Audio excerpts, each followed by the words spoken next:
It's always nice when you try a new bike and it plays with your expectations. I had an impression, an assumption in my mind before I went out on the BMW nineT. I'm glad to say it surprised me. I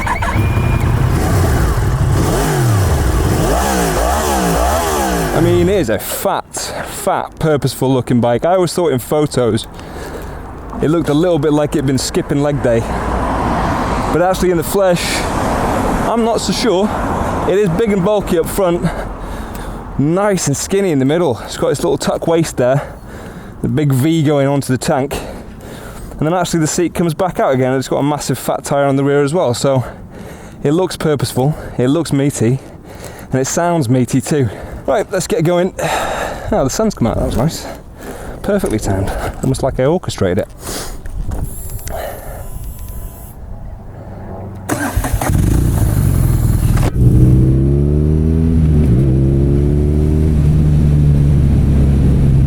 I like an air-cooled twin, I really do. Air and oil cooled actually, technically.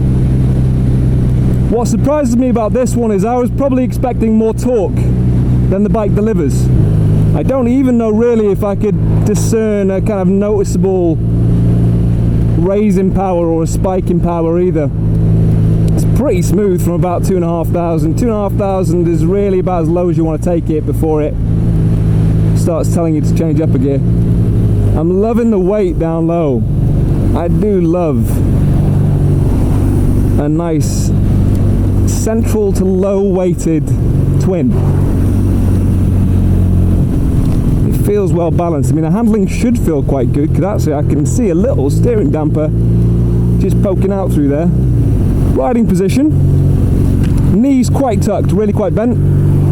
Seat with a little bit of a forward throw to it. Legs directly beneath you, everything kind of in line. I have to say, this tank is one of the most ergonomically pleasing that I've sat up against, because your knees are, well, I mean, those little inlets, those little scallop lines there cut out the side perfectly match my knees. And maybe you've got longer legs, I don't know. Maybe there are people out there that this doesn't suit, but for me, it's like it was made specifically for me. Everything feels really solid. I say it feels muscular, solid, well built.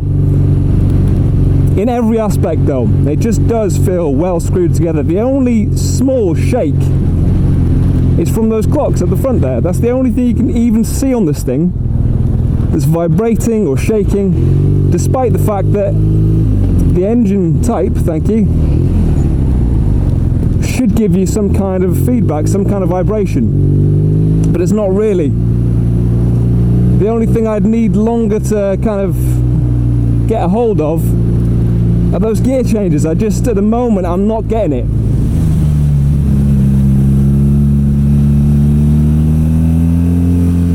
It's a really stable bike in a corner.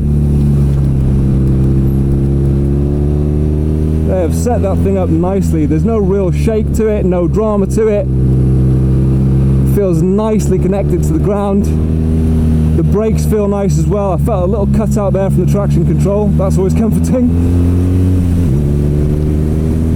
Maybe I'm a bit too quick on the throttle. I know what it is actually. I'm coming to this thing from a Gutsy V7 with a very relaxed, very lazy throttle. Yep, there it is. So basically I'm immediately on the gas when I've changed gear, which is something I've learned to ride the Gutsy well. When it comes to this, it doesn't really apply, it doesn't cross over.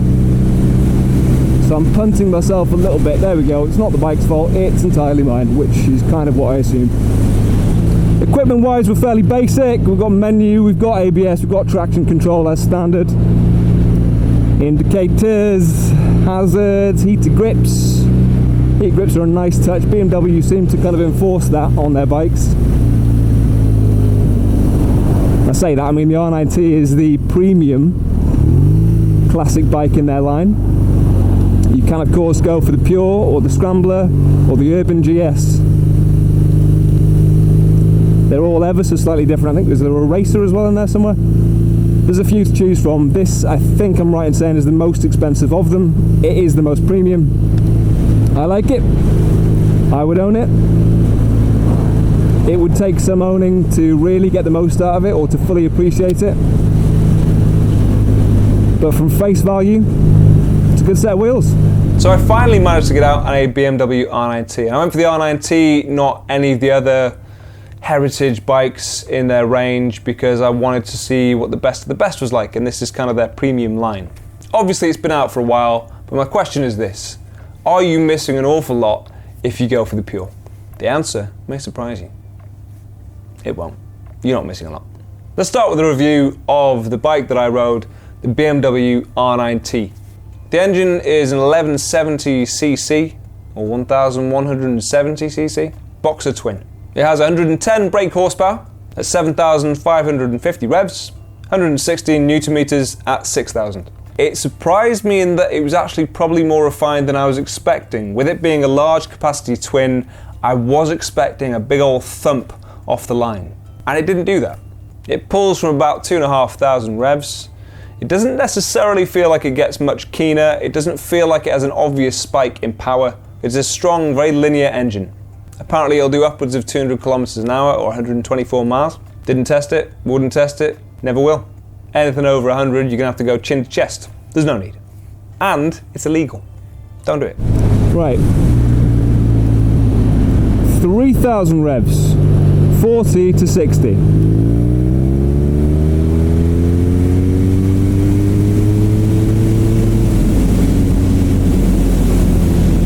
How would I describe that? It's smooth the whole way up. You get above 6,000 revs and it actually starts to trail off, although I know it makes peak horsepower at 7,500.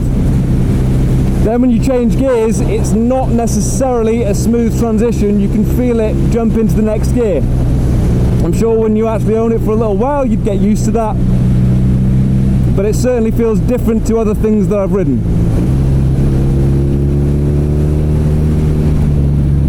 I'm gonna have to try that again and see. There are worse ways to spend a Friday afternoon. The suspension is fully adjustable. It's got 120 millimeters of travel, and they're inverted. On the rear, it's 120 millimeters of travel again, and it's a monoshock with preload and rebound adjustability. It works really well. It is probably more on the firm side, but not noticeably so. For brakes, we have 320 millimeter dual discs. We have Brembo 4-piston radial mounted calipers. On the back, it's 265 millimeters 2-piston. They're very good. It is a slightly heavier bike. It's 222 kilograms, good to go. But it has uprated brakes to match. What's that hazard light? Oh, we're low on fuel. Ah, he lied to me. He lied to me. It's only just gone on. Right, let's find out. Again, well, first thing, there's an actual corner here, which is nice, so I'm not going to waste that. Not around London. They're few and far between down here. Let's make the most of this corner.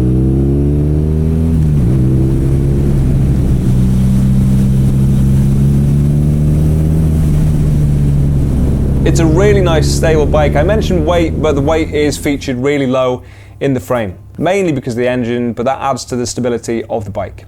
It's also quite a low bike. It's 805 millimeters, got a nice narrow seat. I think I've heard people complain about it being a little bit uncomfortable if you're going to take it longer distances. I would say that it actually felt really nice on the day. I love the fact that it's tapered. I love how fat and purposeful the bike looks.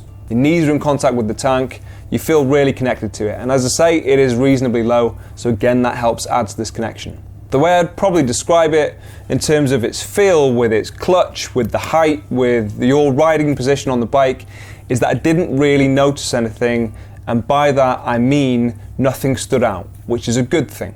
When stuff stands out, it's generally for the wrong reasons. If I can forget about the bike and just concentrate on the ride, that can only be a good thing. In case it's not clear, I liked it. Those brakes are beautiful. Standard. You find me a premium bike from any of the main manufacturers that doesn't use Brembos. Scratch that. You find me a European bike that doesn't use Brembos as standard on its top of the line. There is a reason. Important thing then, the R9T comes in at £12,450 before you stick anything on, and I feel like that would be very easy to do on the BMW because their parts catalogue is seriously high class. The colour schemes you can go for, all the extra parts that you can stick on there, they're really nice, really premium. And they carry a seriously premium wadge too. It's BMW, they're not known for being cheap. Now on that point, would I strip away some things and go for the R9T Pure? What's the difference? It has the same engine, it is marginally lighter, and I think I'm going to put that down to the wheels being different. It has cast wheels as opposed to the wire wheels on the R9T. They list the frame slightly differently as well, so I think there's a change there. And the screen, the dash, won't look quite as nice. And then the big ones are the suspension and the brakes. They've changed the forks. Front suspension is slightly different. It was described to me as slightly softer. The front brakes are still Brembo, but they are no longer radial mounted. Do I honestly think you'll feel a difference? No. Oh, I almost forgot. You missed the exhaust. I'll ignore everything I've said. Yeah, I'd go for it. That's worth $2,000. There we go. If you want a slightly prettier bike with slightly more performance in a corner, go for the R9T. If you want to have the same kind of riding experience and pretty much the same performance and save yourself a few pounds, then go for the Pure. You really don't sacrifice a lot. And when all is said and done, it is still a pretty bike. As always, thank you very much for watching. I'll see you soon.